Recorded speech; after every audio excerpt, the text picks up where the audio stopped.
तो ये स्टूडेंट आज हम एक्सरसाइज करते हैं 1.4। हमारे पास पहला क्वेश्चन गिवन है, which of the following product of matrix if conformable for multiplication. आपने बताना भी इन मैट्रिक्स में से कौन से मैट्रिक्स आपस में मल्टीप्लिकेशन हो सकते हैं और कौन से नहीं होते हैं। ठीक है, तो ये मैंने फर्स्ट क्वेश्चन के पहले 3 क्वेश्चन लिखे, बाकी 2 आप जब आप इन तीनों को अंडरस्टैंड कर लेंगे तो आपको 2 भी बिल्कुल आसान आप खुद कर सकते हैं। ठीक है भी, तो हमारे पास पहला क्वेश्चन आ रहा है जो हमारे पास मैट्रिक्स का है 1 - 1 0 2 -2 3।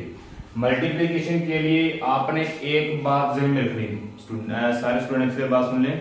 मल्टीप्लिकेशन कब मुमकिन है, 2 मैट्रिक्स की मल्टीप्लिकेशन कब मुमकिन होती है।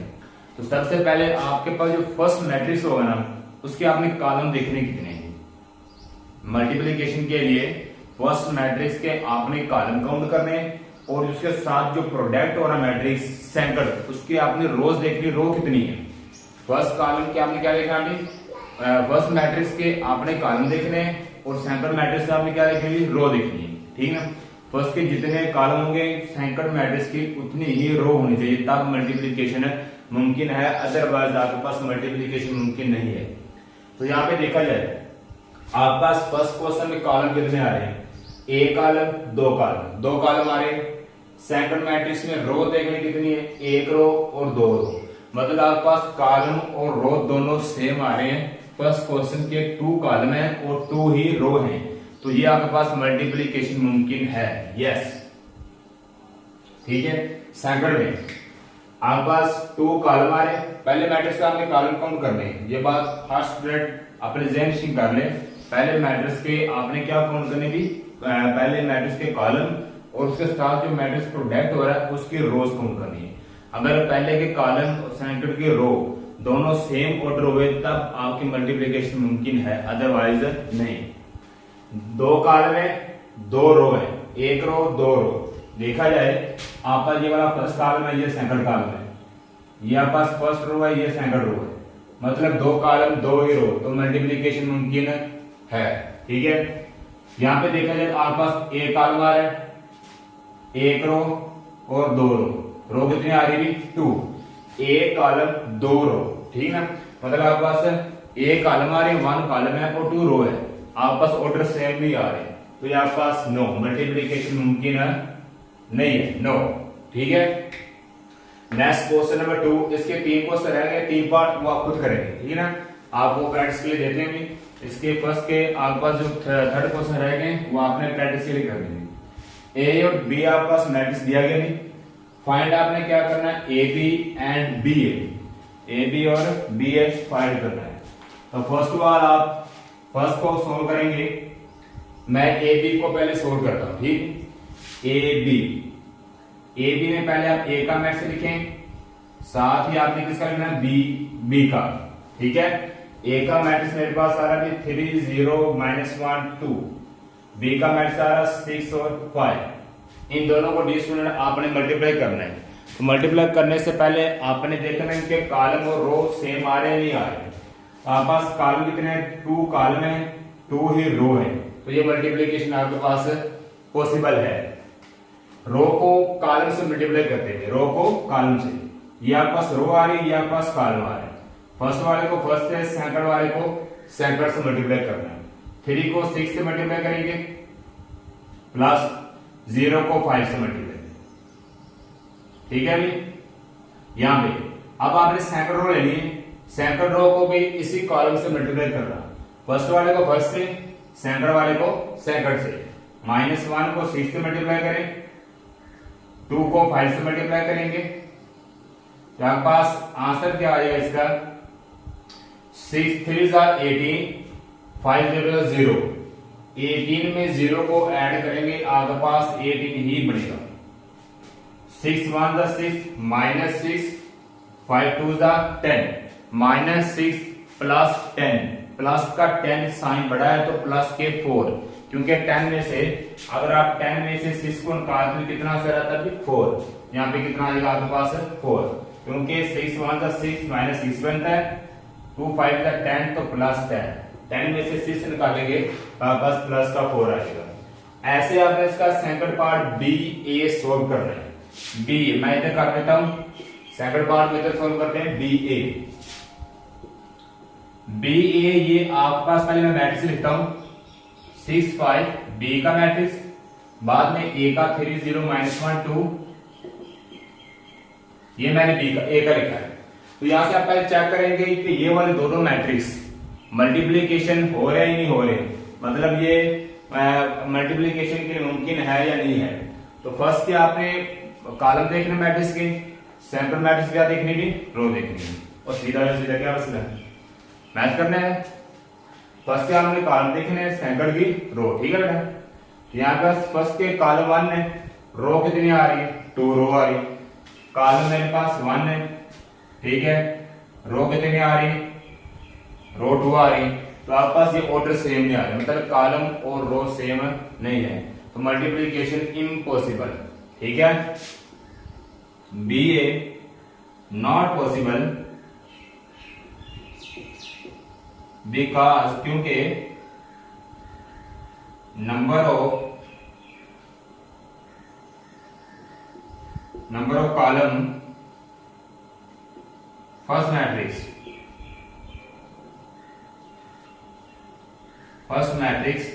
Number of column first matrix not equal to number of rows centre matrix.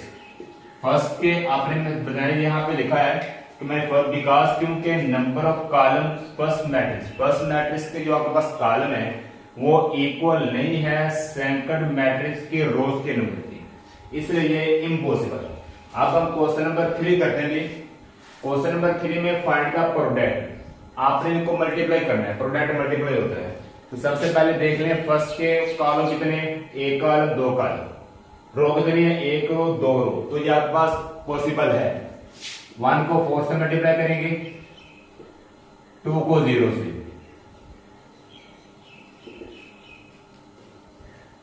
4 1 जा 4 प्लस, जब 2 को 0 से मल्टीप्लाई करेंगे आपके पास आंसर आएगा 0। तो 4 प्लस 0 कितना होता है, आपके पास भी 4, इसका आंसर आपके पास 4 आएगा। इसके बाद इसके 3 क्वेश्चन सेम टू सेम ऐसे हो रहे हैं, वो आपने बच्चों प्रैक्टिस के लिए करके लानी है, ठीक है। इसके 3 क्वेश्चन हो रहे हैं, वो आपने प्रैक्टिस के लिए करके लाना है, ठीक है। नेक्स्ट हमारे पास क्वेश्चन आ रहा है जिसके आपके पास 2 कॉलम है और 2 ही रो है, तो ये भी पॉसिबल है। इसको मल्टीप्लाई करते हैं, हम मल्टीप्लाई करते हैं ये,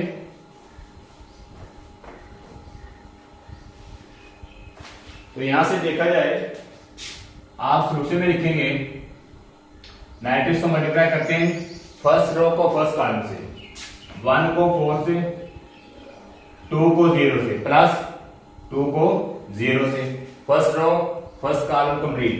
फिर इसी रो को आपने सेकंड कॉलम से करना है, 1 को 5 से मल्टीप्लाई करेंगे, थोड़ी स्पेस छोड़ देना, 2 को -4 से, 2 को मल्टीप्लाई करेंगे -4 से।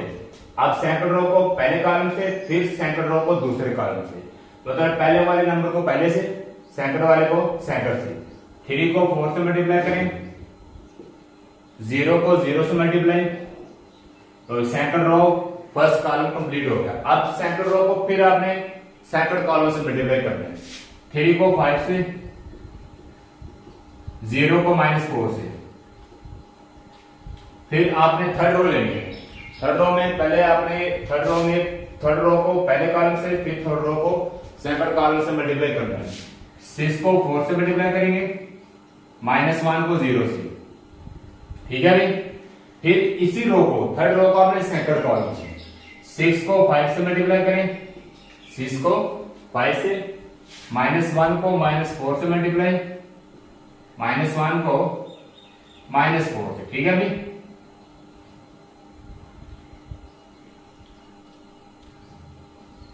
ऐसे -1 को -4 से आपने मल्टीप्लाई किया।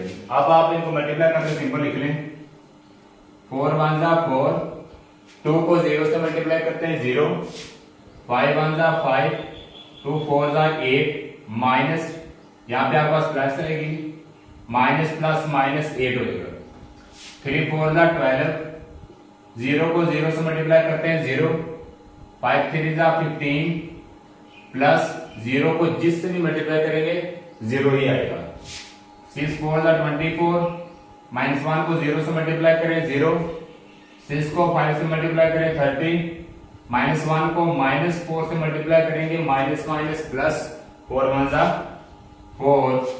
अब आप इनको ऐड कर लें, 4 प्लस 0 4, 8 में से 5 निकाल लें minus 3, minus 12 plus 0 minus 12, minus 15 plus 0 minus 15, 24 minus 0 24, 30 plus 4 34। तो इस तरह बेटा आपके पास जितने भी मैट्रिक्स आ जाए और आप उनको मल्टीप्लाई करना हो तो आसानी ऐसे करना, ठीक है। तो इसमें कोई मुश्किल नहीं है। पहले पहले मैट्रिक्स के आपने कॉलम चेक करने हैं, सेंटर मैट्रिक्स के आपने रो देखनी है, ठीक है। फर्स्ट के कॉलम सेंटर रो सेम हुआ तो आप मल्टीप्लाई कर सकते हैं। मल्टीप्लाई कैसे करेंगे, फर्स्ट रो को फर्स्ट कॉलम से, फिर फर्स्ट रो को सेकंड कॉलम से, मतलब 1 को 4 से, 2 को 0 से, फिर 1 को 5 से, 2 को -4 से, -3 को 4 से, 0 को 0 से, -3 को 5 से, 0 को -4 से, 6 को 4, -1 को 0 से, मतलब third row first column, third row second column. इस तरह आपका ये आंसर बात साइन निकलेगा। बाकी क्वेश्चन आपने बच्चों प्रैक्टिस में करने हैं, ठीक ना। अब हम क्वेश्चन नंबर 4 करते हैं इसी एक्सरसाइज का।